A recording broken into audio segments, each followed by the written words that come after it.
I think we should lead this right into the French bishops thing, because if you think about it, we all heard that survey went out, and the American bishops were all very positive about the traditional Latin Mass, because they see that's the future. Like, they see that there's hope in that. They see that's where large families are. They see young kids are attracted to the aesthetics of traditional Latin Mass and all these things.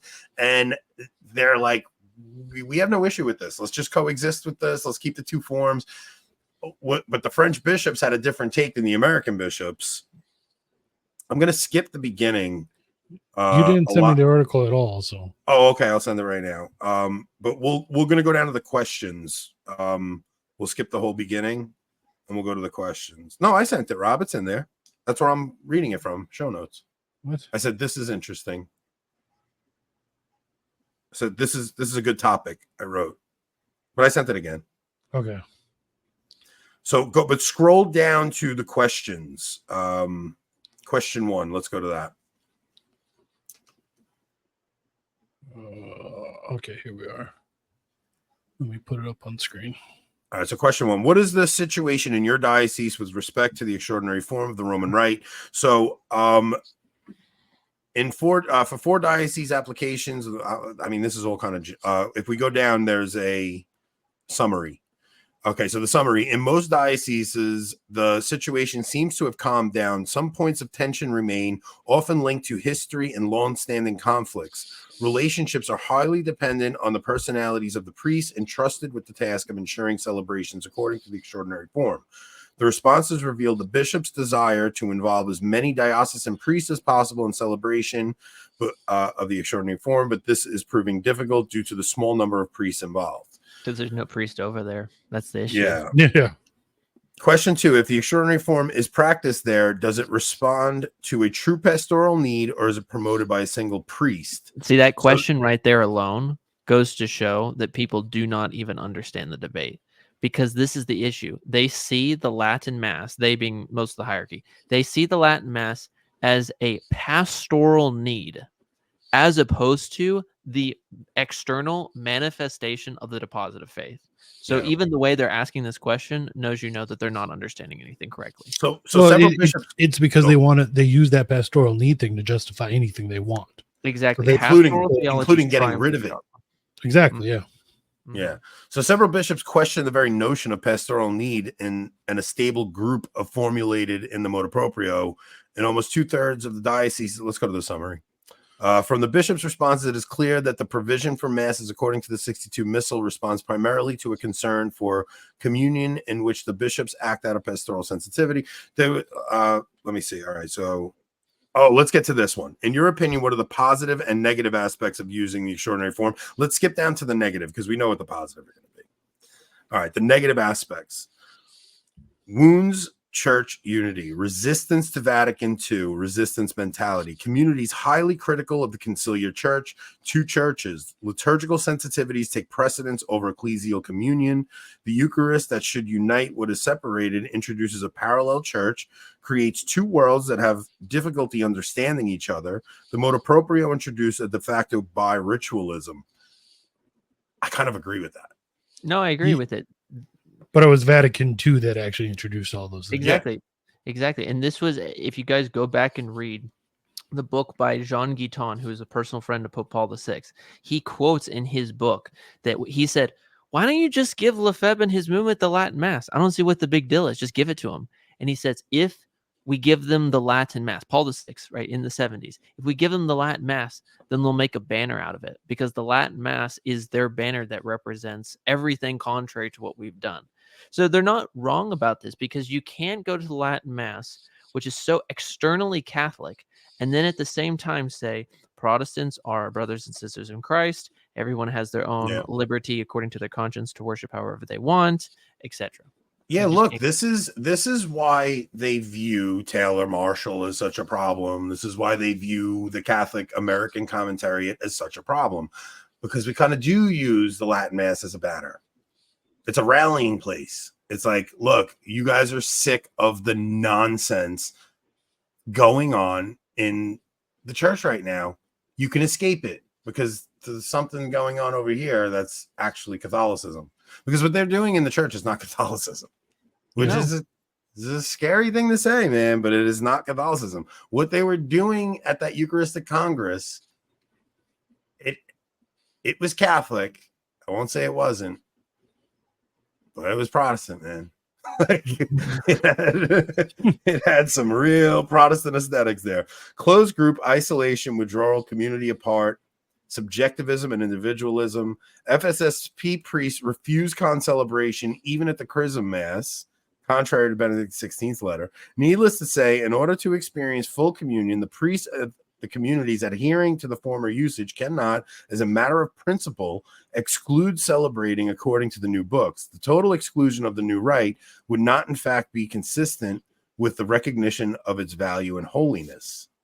No participation in diocesan life, difficulty involving them in diocesan activities. That's because you people make everyone else hate us. Yeah, and you push people till the end of the day. Like even when we were at the cathedral, they were like, okay, yeah, let's put them at 3:30 in the afternoon on a Sunday, 3:30. Or how about we reduce you to a rinky-dink airport chapel or something to that effect? Like, how can I be involved in parish and diocesan life when I have to drive 2 hours to go to Mass? Those are two different things. Those are two different things. Parish life and diocesan life are two different things. No, because those parish life is very vibrant, I would imagine, at these communities.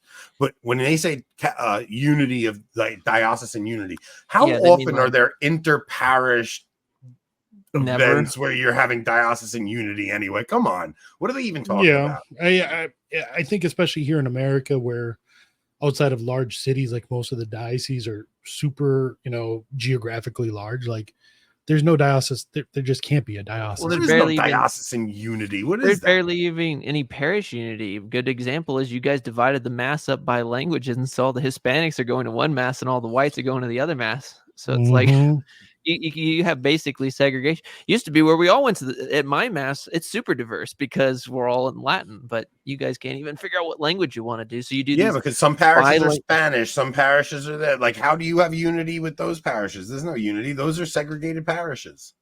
Exactly. Catholics on the margins of the diocese, little involvement in diocesan life, no coordination of information with the diocese, experiencing separation from the heart of the diocesan unity. The last one is killing me. What? The challenges of using different liturgical calendar and lectionary, harmonizing the one below that. Limited exposure to the word of God? Absolute gaslighting. What is this?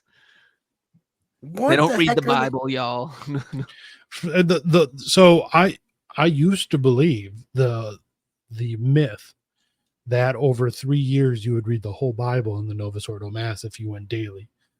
In reality, it is 24%. Yeah. And in the old Mass, but I believe that myth too. Yeah, I used to believe that. It's like, what do you mean Catholics don't read the Bible? If you go to church every day, every 3 years, you hear the whole Bible. Stop. If you count all the prayers of the Mass and the breviary, you get a lot more exposure actually to the Bible in the old rite than you do in the new. They censored everything in the new rite. That's the thing. So they censor everything in the new lectionary, and in the old missal, you're getting readings that are formed to the specific feast that you're there for. You're actually learning to live a liturgical life more properly than just the idea of let's just read the Bible every 3 years. In the more I don't want to say more important, but in a sense, the more important passages of the Bible, you actually hear more often, and they get drilled into you more. Yeah, and you get deeper into them. You can even rightly say the more important. Like, there's a lot of catechisms that will say like the most important part of the Bible is the Gospels and the Book of Acts. But yeah, you're right. It's like it's drawing out very clear teaching for a particular purpose, as opposed to let's rush through as many texts. Here's a minor prophet that you won't understand anything what we're saying about. Yeah, but we covered it. So. I made a joke the other day. I was being facetious, obviously. Oh, but, you know. but So I forgot who I was talking to, and I was like, "Stop it! We're Catholic. We only read the Gospels. Like, you're not allowed to read the epistles." I personally love the epistles. They're very good for just instruction, right? Instruction on how to live your life. But there's something about being Catholic where you should live in the Gospels. You really should. You should have all of the parables memorized, maybe not to recite them, but when you hear the beginning of a parable, you know which parable you're about to get into. You know, you understand the lesson from that parable. You understand because that is where we should feel the most at home, because you should be regularly reading the Gospels. Look at these. The faithful are deprived of the liturgical richness linked to the reform. Yeah. Yeah. See, what's so funny is that these people are starting off assuming that the liturgical reform has all this great liturgical richness, and then they judge us for not agreeing with them. See, this is why I'm still black-pilled. I'm like, so you're going to basically judge me, cast me out of a diocesan setting, not allow me to publish my mass times in a church bulletin. I can't even use a church building. I have to use a hall or something for my mass. But we're the ones who are, and we have to just do it because you tell us. If you don't go to the new mass, you don't get the liturgical richness of getting a Native American sage blessing at the altar, right? And you know what was interesting? All the groypers, they're like, bro, it's not idolatrous. It's not idolatrous. It's okay. Let's see. Wait. Let's go through this. So, risk of identifying the extraordinary form mass with the only true mass, lacking in missionary. That's Nick. Where are you? That's you, Nick. Lacking in missionary dimension. Many priests who celebrate exclusively according to the extraordinary form believe that the ordinary form of the mass is illegitimate. That's not. I wouldn't. I actually don't know too many priests that actually believe like it's completely invalid. Well, yeah, illegitimate would just be not legally promulgated. Yeah, do they think illicit, or is that what they mean when they say that's what? Yeah, illicit, illegitimate, same thing. I mean, that's the my official position and the position of the SSPX. Right. Okay. But yeah, I thought they meant invalid. Yeah. Like those would be only some set A's. So some institute priests celebrating feel they are under the orders of the faithful who supervise them, functionally Protestant. I'm sorry, but that's most Novus Ordo priests and their parish councils. Yeah, Susan. Impossibility of organizing common prayer times, vespers, and adoration. How does that have to do anything with the mass right there? Liturgical training in these communities is ritual rather than theological. They think people celebrate vespers in the Novus Ordo? Right. Apparently. Liturgical training in these communities is ritual rather than theological. BS. What? See, these people don't even... This is drawn up by people who clearly have just never been amongst trads for a good amount of time. Lack of deployment of theological virtues. Ritual becomes charity. First off, the mass is charity, but that's not true at all. Like, I'm sorry. These people, this is a caricature of trads here. I mean, maybe the French trads are drastically different than us. But. Let's just make our own really biased survey and send it out just to trads, and let's just see what it responds. And there you go. Because that would be about as non-biased as this is. The bishop's authority of these communities is virtually non-existent. I don't believe that. What are you talking about? I'm not even in a physical church building because of the bishop's authority at the moment. All right. Are the norms and conditions laid down in Summorum respected? Bishops say they are often only indirectly aware that the norms of the motu proprio are being respected. However, most feel that these norms are respected. Several bishops, however, ask what the motu proprio designates as a stable group.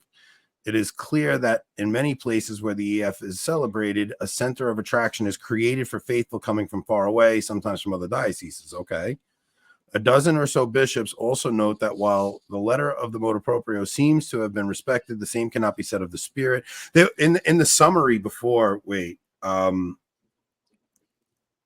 was one where it said the liturgy is not promoted by the priest, but rather large families. Hang on, I have to find that. Oh no! Yeah. it's no. We wouldn't want to be listening to the faithful after telling them that we want to hear you for so long. Notice how here we go. These masses are rarely promoted by priests, but much more often by young families with many children. Oh, God Like, are you forbid. kidding me? God forbid. notice how the listening church that wants to poll us all on what we would like the church to be didn't send us this questionnaire so that we could answer. You can be synodal unless you're young with a lot of children. This is why this is the same establishment that says Biden is a good Catholic. That's why I'm black-pilled on it. I'm just like, I'm not gonna take you guys seriously until we get a new pope. Oh, hold on. I like this one here. Others question the theological formation of the priests of the fraternity or the ICKSP, as opposed to what? I'm a society guy, but these guys are trained. They're trained. I mean, if you were comparing them to the society, you question the formation of I question the formation of all the Novus Ordo priests. Yeah. Oh, brother. That is bananas. And I gotta find what Mike Lewis actually said. Hang on.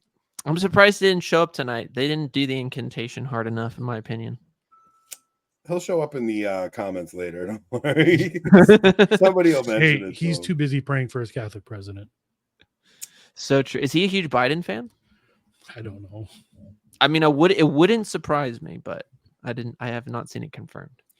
He tends to stay away from full out. All right, so this is what he wrote. The full devastating response by the French bishops to the 2020 Vatican survey on the status of the Latin Mass and traditionalist communities in their dioceses. I mean, I at first critiqued him and said it didn't seem devastating to me, but those complaints are pretty bad. I wouldn't. Well, I would see. The problem is that he's using devastating like a YouTube thumbnail. You know what I'm saying? Like he's trying. Yeah, he's like, for sure. He's like, they destroyed them. They devastated them. No, but there were good. They did list positive aspects. We just didn't go through. They did. But just here, if you want at least a clickbaity title, give like the bizarro response of the French bishops to the Latin Mass. Like, well, I'm gonna cut this. I'm gonna cut this clip up, and I'm going to title it "French bishops trash traditional Latin Mass." That would be better, yeah. Or French bishops know nothing about the Novus Ordo in their diocese. No, we're going to go with French bishops hate families. French bishops lambast. French bishops lambast traditional Latin Mass or something. You could literally do French bishops hate large families. French bishops hates large families. You get a bunch of French comments. French bishops. Why are they gay? Paris responds, what? Oh, man. Dude, see, this is just why I'm like, all right, y'all, look, until things are going to get seriously, I'm just going to pray my rosary, go to my mass, study my theology, live my life, and try to do the best I can here in the United States. Because at the moment, until we get a new pope, it's over, boys. Well, we are going to get a new president soon. We will. We will. One way or the other. Oh, we're going to get one. All right. I don't know, man. All right. Well, this is a fun show, dude. This was. I think we gave the people what they want. All right. So Thursday, Nick, Patrick Coffin's coming back on. So you got a night off.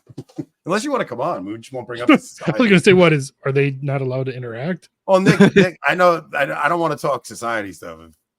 Well, what's the topic? We talking politics? We talking stuff that doesn't really matter?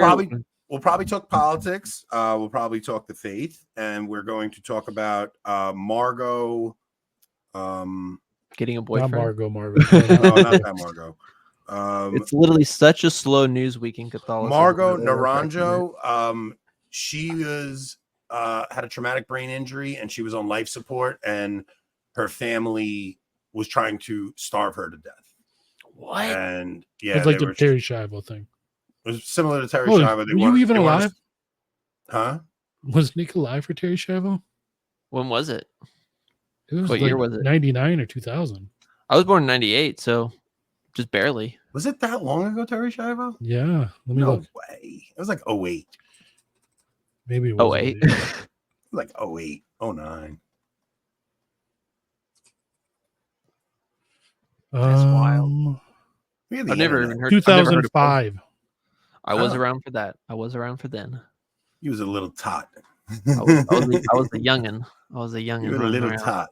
But yeah, so the family wanted to basically starve her to death, which is interesting because that's how my wife's grandfather, he had a stroke and they essentially starved him to death and it was at a Catholic hospital, and I was like livid. That's insane, dude. Was that the one with all the money? That's probably what they were trying to do to Biden this weekend. Yeah, I wouldn't say that on YouTube. Yeah, if I do touch on that, don't mention that. Yeah, I won't. Not on YouTube. You know? I won't mention that. Locals is fine, but yeah, look, when you have something to hand on, people are just like starve them. That's so wild. It's so crazy. Starve them out my inheritance. Oh my gosh. Well, you know, if it was Switzerland, they just push them in one of those $20 little capsules and that they have now, right?